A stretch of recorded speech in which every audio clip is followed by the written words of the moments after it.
Hi class, this is our recording for November 3rd, also election day. I'm really disappointed not to have a live class today. We didn't have a live class because I had to load it. And, long story short, essentially with the time change, there was an error in all the Class Connect schedules for the week, and so they had to be reloaded. And when I reloaded ours, I forgot to switch from Blackboard to Neuro, and half of you can't access Blackboard. So in any case, we at least can do this recording. Here's our bell activity for the day. And we are continuing with our English practice questions. We've got two from the second half of the passage that we've been chipping our way at every week. And then I've also got some information that you guys have asked about. I'm going to include two practice questions and then also just useful information to know about the ACT in all of our bell activities every week. So this one here, the information is just each test and how long you have to take it and how many questions are on that test. So you might notice that the English test is 45 minutes long, but there are 75 questions. But they're questions that look like these practice ones up here on the board, that you have one passage with like usually probably 10 questions that go with that passage. So it doesn't necessarily take quite as long as the other ones. You can answer more than one question per minute in most cases. The math test is 60 minutes long and you have 60 questions, so that's about how much you should average, is one question per minute. Reading is 35 minutes with 40 questions. Science is 35 minutes with 40 questions. And writing is 40 minutes. And it says there's one essay. In the past, I believe there have been two, but this was straight from the ACT.org site, so they would know better than I would. Usually how it goes is you'll do English and math and then take a break for, I want to say 15 minutes, and then do reading, science. I don't remember if there's a break between science and writing, but I think that there is. Writing isn't a score that's necessarily required by some universities or other organizations that require ACT scores, and you will get a different score for writing than it doesn't factor into your composite score. And I'll have another slide with information about scores next time we meet. So every time we have a bell activity like this, we'll have a fun fact, and I can make that one the fun fact for next time. But writing is required when you take the ACT through the state of Utah. So they take that to gauge where your writing skills are as 11th graders, assuming that you're in 11th grade. So hopefully that gives you a little snapshot of what to expect the day of the test. Let's dive into our practice questions. Question 6 is asking, which choice most effectively signals the shift from the preceding paragraph to this paragraph? Now remember, we talked about, we read last week, I should have included this paragraph, but we read about how there were a lot of like pieces of fishing equipment and other gear on the kitchen table of this family's home, and that they follow an unusual schedule based on the tide. They don't necessarily follow your typical like school or work day from 8 to 3 or 8 to 5 and have meals regularly. They just kind of go with the literal flow, the flow of the ocean. And so this next paragraph starts with, I have great respect for my mother. I learned early that the moon affected the tides. So would a good transition from talking about a non-traditional schedule be, I have great respect for my mother, or should we change it to, our lives were likewise affected by the phases of the moon, or a relationship exists between the moon and the tides, or the moon is a mysterious orb afloat in the sky? So take a minute to think about it and give it your best guess. If you're going from talking about an unusual schedule to the tides of the moon, what would be a good way to link the two?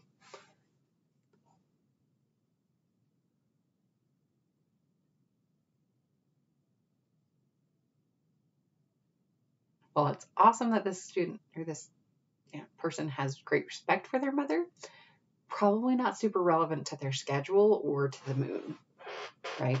So no change is not our best option here. Our lives were likewise affected by the phases of the moon. Probably relevant, because if their life schedule was affected by the rising and falling of the tide, probably also affected by the phases of the moon. So maybe we'll come back to it. a relationship exists between the moon and the tides. Relevant, but doesn't have to do with their schedule. The moon is a mysterious orb afloat in the sky. Cool phrase, but also not relevant. So our best guess here is probably F. And it's true, I looked up on the ACT.org site, and it is F. Plus, I knew that already. So that's our answer here. And now you know too, and hopefully that will help you when you get to the ACT to follow a similar process of elimination and figuring out what the correct answer is going to be. Okay, let's take a look at the next question. And the paragraph continues, Mom was always waiting for a full or new moon when low tide would be lower than average and high tide higher than average. The moon being aligned with the earth and the sun when full or new, so its gravity combines with the sun's gravity to create an even stronger gravitational pull.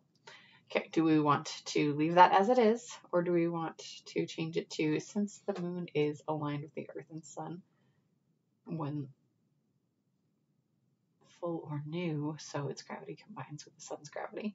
Or do we want to change it to, the moon is aligned with the earth and the sun, or the moon aligned with the earth and the sun? Take a minute to think about which sounds the most correct. Okay, so keep in mind that we're going to need a noun to be the subject of our sentence here, and we're going to need an action word or a verb, right? And it needs to match the other words. So let's try replacing. It sounds awkward the way it is, so we're not going to leave it as it is. Let's try replacing the other options. Since the moon is aligned with the earth, so its gravity combines. Doesn't really make sense, but we could say the moon is aligned with the earth, so its gravity combines with the sun's gravity. That might work. What about the moon aligned with the earth, so its gravity combines with the sun's gravity? Nah. Could work, but it sounds a little awkward still. So because it is the most grammatically correct, the answer is C. The moon is aligned with the earth and the sun when full or new, so its gravity combines with the sun's gravity to create an even stronger gravitational pull. And there you go. ACT prep. All right, let's dive into, before we dive into our lesson, I forgot, I've got an announcement today. It is November. National Novel Writing Month is upon us. If writing is your jam and you want to give it a try, just for fun, optional, extra credit thing, hop into YWP. So right here on the slide, ywp.nanowrimo.org, and join us in our Young Writers Program, NaNoWriMo Classroom, to try to write a novel for November. This can count as an honors project for this class. It can count as extra credit, depending on how much effort you put into it. Keep in mind, writing a novel is a large project. The word count is very high. So if this is your jam, something you think would be super fun, please join us. If not, don't worry about it. It is totally optional and not something you have to do. I'll post this information as an announcement on our course homepage too, so you can refer back to it if you decide you want to. All right, I am going to screen share and remind you guys where all the stuff is on the class plan so that you can see what we're up to this week. All right, and this is what it looks like when you log onto our course homepage. If you click the plan tab, you'll see what we've got going on for the week. It also is a widget on the course homepage on the left side of the window there if you missed it. I like to look at a weekly view when I'm trying to figure out what we're doing for the week. And the Gatsby unit is set up in a way that we're working on the same lesson every day throughout the week, but you can complete that lesson fairly quickly. If you do it in the first day or two, then the rest of the time you'll just be reading, or vice versa. If you want to read first and then do the asynchronous lesson, either way works. We will have at least one written assignment due every week. This week is comparing East Egg and West Egg, which I'm going to do with you here in a little bit in this lesson. So if you watch this recording, you can complete it with me. I'm a little bummed because I had some pretty cool activities planned for you guys to work on it together in small groups, but that's okay. We can adapt and problem solve, make it work. So I had it due today with that in mind, that we would do it as a class. I'm going to bump the due date back to tomorrow for those who watch the recording. But as long as you get it in before the end of the week, as always, you're good. You can scroll up and down here to see what time things are due. I usually make things due either right after class or at the end of the school day, somewhere between 3 and 5. If you want to scroll ahead, you can see what we're doing next week as well. Next week, our writing assignment is a Gatsby character relationship chart, so we can make sure that we know who is who and who is related to who and how they're related. And then the week after, we're going to finish up the book. There's only 9 chapters. We'll finish up reading. And there's actually not a writing assignment due that day because we only have 2 days the next week. I've got our color tracker due. We're supposed to finish reading the day before Thanksgiving break, and the color tracker is due as soon as you're done reading. So make sure you're keeping on top of that color tracker. Have it open as you're reading and stop and write down anytime you notice color being mentioned and take notes on what you think it might be representing. We'll have a lesson on color symbolism coming up in a recording later this week. All right, and that is the plan for this week and next and the week after. So a little screenshot of what is to come. I was going to give you guys a little reminder of how to use the Neuro tools to participate, but since we're not doing that, we're not doing that. Now we're going to pause for a minute here and head to the internet. I want you to learn everything you can about the author F. Scott Fitzgerald. Search for 4 minutes, so push pause on this recording and share your findings in the exit ticket instead of on the board, because obviously we're not in class. Tell me what you learned about him in the exit ticket, the Google form.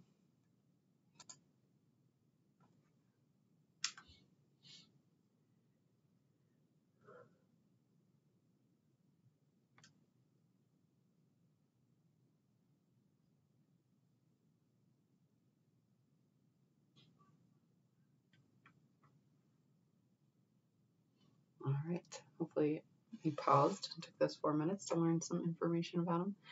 This is more than just what the F stands for or how old he was when he died. I want to, a couple of useful pieces of information to give you some context for the novel. He had a pretty quirky, interesting life. Here's a few bits of information that I found. He was part of the modernist era, or the lost generation of authors and artists. He married Zelda Fitzgerald, and she was also an author, an artist of sorts, though much more your troubled artist. She had a lot of mental health issues. He was friends with Ernest Hemingway and other members of the lost generation who liked to hang out in Paris in the 20s. If you've seen the movie Midnight in Paris with Owen Wilson, it's a quirky movie, pretty enjoyable, but he makes an appearance, or at least a character named F. Scott Fitzgerald, who's married to Zelda Fitzgerald, does. It's a representation of them, of course, not him for realsies, but it's a pretty fun movie, and it gives you a context of what that era was like. So check it out if your parents are cool with it. The modernist era, essentially, they're called the lost generation because they are, in the 20s here, recovering from World War I, and a lot of the people, particularly Ernest Hemingway, who fought in World War I, had a hard time recovering from the war, emotionally, particularly. Reading just about any of Ernest Hemingway's poems will give you an idea of the tone that is set in the modernist era for this lost generation. And even here reading Gatsby with the seemingly fun and elaborate parties somehow still feeling empty and meaningless, that's kind of the tone of the modernist era. So heads up, that's what we're getting ourselves into with Gatsby if you haven't figured that out already. Also, you may have noticed that Gatsby calls everybody old sport. Everybody. So you can totally start calling other people old sport now because you're reading The Great Gatsby, and it makes sense. Here is some physical context of what we're looking at here. So this is where they are. Manhattan is the island of, New York. We've got some of the boroughs here. We've got Queens, the Bronx, Flushing. If you keep going northeast, you get to where our story takes place. We've got Great Neck, which is West Egg, where Nick Carraway and Gatsby live as neighbors. And then we've got Manhasset is how you say that, I think. Manhasset Neck, or East Egg, as they call it in the novel, where Daisy and Tom Buchanan live. So that gives you some context. Nick hops this train, this is a train track here, into Manhattan every day for his job. So, because it's cheaper to live in West Egg, a commuter city, as he calls it. The Long Island Sound is this body of water up here. So if you hear him refer to that throughout the novel, that's what he's meaning, is the body of water here. All right. So this is our assignment that we're working on today, to compare and contrast East Egg and West Egg. So I'm going to read this out loud to you, and I want you to point out to yourself what differences you notice. There isn't a part for this on the exit ticket because I want you to actually do it on the assignment. I'm not going to make you do it twice by making you do it on the exit ticket and the assignment. So pull up your assignment now. Go, if you need to know where to find it in the course, go to, from our course homepage, go to Tools and then Assignments. And then it's just called The Great Gatsby, Comparing East Egg and West Egg. It's pretty easy to find. It's also on the class plan for today, so that's an easy way to find it as well. Okay, so I'm going to read this excerpt that's going to explain both East Egg and West Egg, and I wanted to see what you notice about the two. 20 miles from the city, a pair of enormous eggs, identical in contour and separated only by a courtesy bay, jut out into the most domesticated body of saltwater in the Western Hemisphere, the great wet barnyard of Long Island Sound. They are not perfect ovals, like the egg in the Columbus story. They are both crushed flat at the contact end, but their physical resemblance must be a source of perpetual confusion to the gulls that fly overhead. To the wingless and more arresting phenomenon is their dissimilarity in every particular except shape and size. I lived at West Egg, the less fashionable of the two, though it is a most superficial tag to express the bizarre and not a little sinister contrast between them. My house was at the very tip of the egg, only 50 yards from the Sound, and squeezed between two huge places that rented for $12,000 or $13,000 a season. $12,000 or $15,000 a season. The one on my right was a colossal affair by any standard. It was a factual imitation of some Hôtel de Ville in Normandy, which is in France, with a tower on one side, spanking new under a thin beard of raw ivy, and a marble swimming pool, and more than 40 acres of lawn and garden. It was Gatsby's mansion, or rather, as I didn't know Mr. Gatsby, it was a mansion inhabited by a gentleman of that name. My own house was an eyesore, but it was a small eyesore, and it had been overlooked, so I had a view of the water, a partial view of my neighbor's lawn, and the consoling proximity of millionaires, all for $80 a month. Across the courtesy bay, the white palaces of fashionable East Egg glittered along the water, and the history of the summer really begins on the evening I drove over there to have dinner with the Tom Buchanans. Daisy was my second cousin once removed, and I'd known Tom in college, and just after the war I spent 2 days with them in Chicago. Okay, so we get some background information here on Tom and how he's related to Daisy. So keeping that in mind for later when we do that assignment about who's related to who and how they're friends or how they know each other. Let's go back to our map here. I didn't quite get my arrows out far enough. They're really towards the end of the eggs here. As he mentioned, he's about 50 yards. I don't remember what measurement he used from the end of West Egg. And then as we learn later, Daisy and Tom are right across the bay here. And so they're not quite as identical as he makes them sound, at least not here on the map, but they are pretty similar.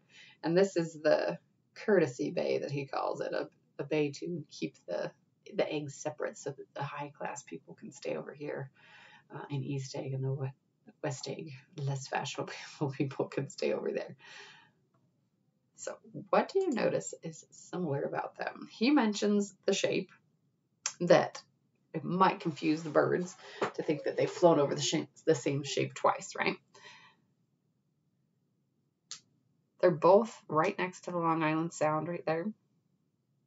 They both have some mansions on them, for sure. Even his little place is dwarfed by a mansion on either side, despite being in the less fashionable part of town.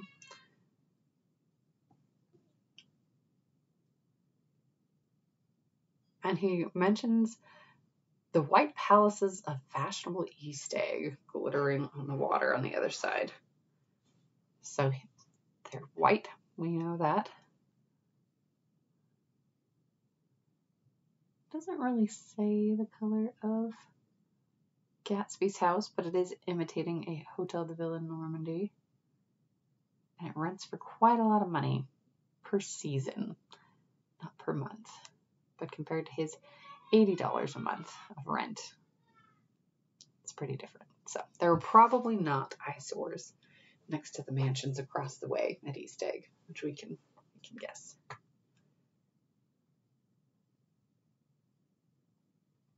So I recommend going through and underlining things. So one thing that's different about West Egg is that Nick Carraway, our narrator, lives there. It is less fashionable.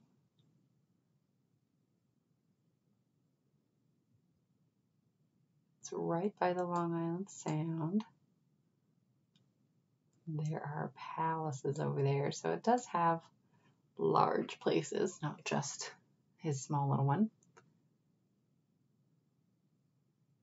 40 acres of lawn, so it's got some grass on it, at least in the lawns on the giant mansions.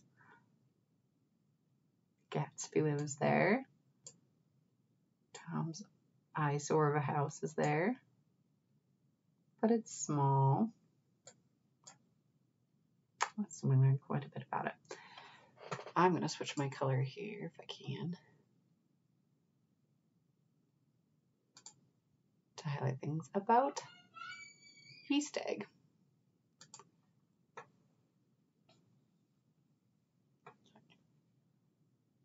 Also on the Long Island Sound.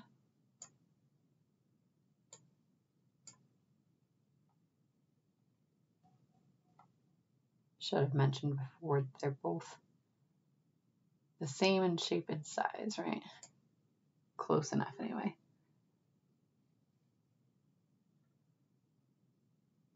East Egg glitters along the water. It's fashionable. It's got white palaces. Daisy and Tom live there. There we go. Lots of useful information from that text.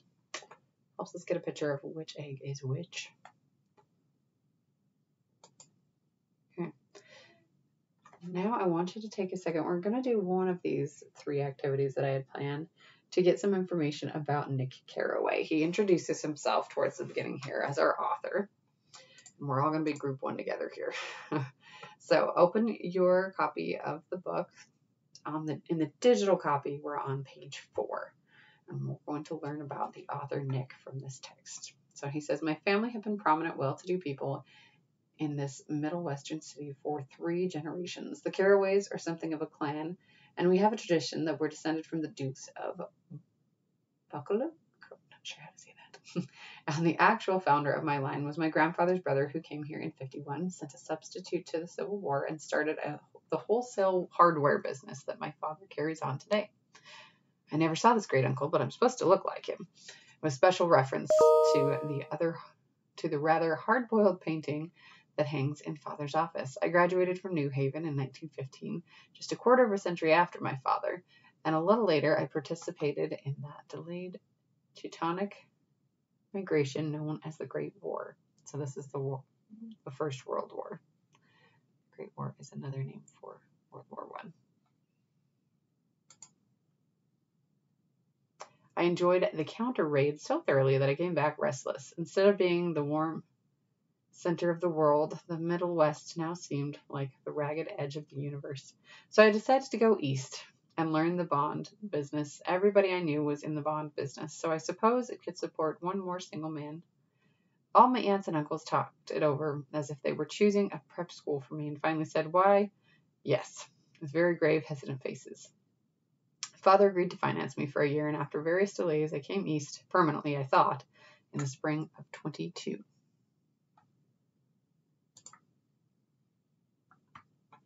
All right, let's get our highlighter out here. Highlight some things we learned about him. His family has been a prominent well-to-do people in a middle western city for 3 generations. Carraways, if we didn't already catch that, that's his last name, Carraway. Descended from the Duke of Buccleuch. His grandfather sent a substitute to the Civil War, so he never fought in the war.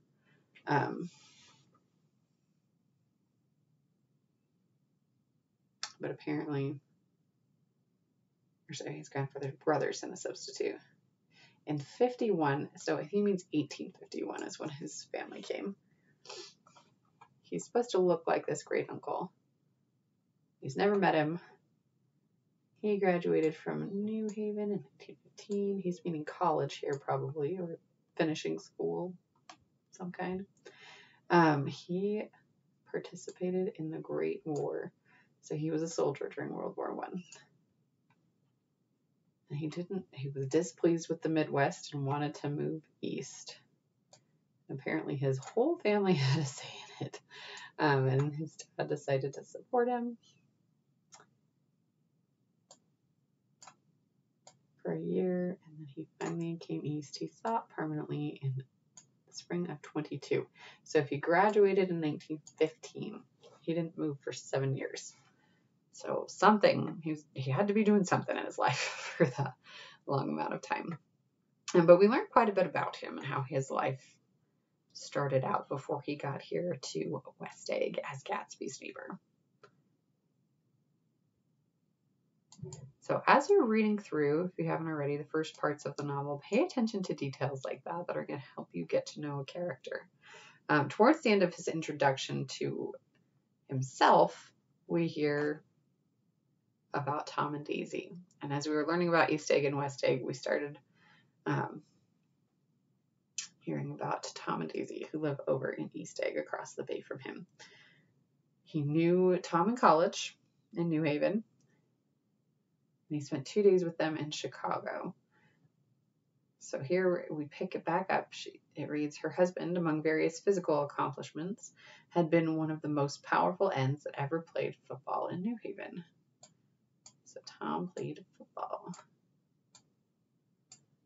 A national figure, in a way, one of those men who reached such an acute limited excellence at 21 that everything afterwards savors of anticlimax. So he'd already reached his peak at 21, and everything else he does is never going to be as cool as that. His family were enormously wealthy.